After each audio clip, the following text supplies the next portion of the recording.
Hello साथीहरू, नमस्ते, good morning, hello.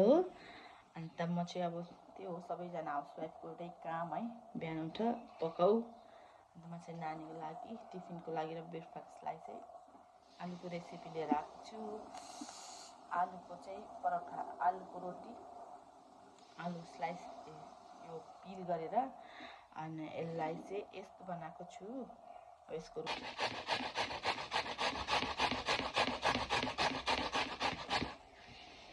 यहाँ चाहिँ यसरी पोल्नुपर्ने हुन्छ।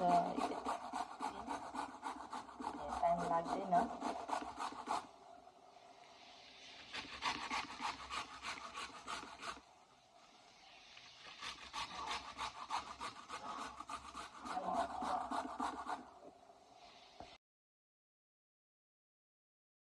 अनि डन साथीहरू, सबै यो मैले गरिसकेँ। नाउ लेट्स स्क्विज इट है। यसलाई चाहिँ अब एकदम मजाले चाहिँ निचार्नु पर्ने हुन्छ, किनकि यसमा पुरा फ्याट हुन्छ। अब आलुमा त त्यसै फ्याट हुन्छ, तर निचार्यो भने चाहिँ अलिक कम हुन्छ अरे, मैले पनि सुनेको है साथीहरू। तर यस्तो दामी हुन्छ नि यसको रोटी चाहिँ, यस्तो हुनुपर्छ।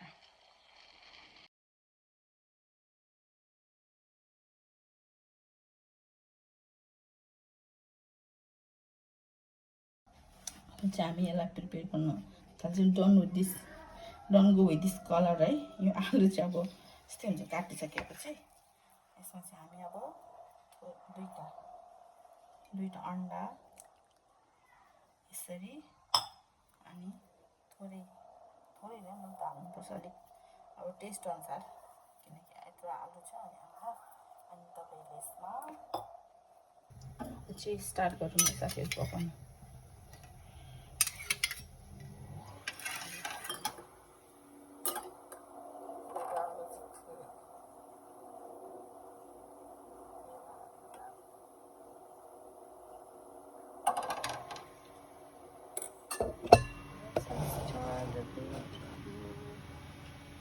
अनि मैले अघि यसमा यो साथी, अब यो चाहिँ पाक्नु आँट्यो र पाक्यो भने चाहिँ यो रातो भने पाक्यो भने चाल पाक्नु, ग्यास तातेपछि पाकिहाल्छ। तर यसरी गर्नुहोस्। डन,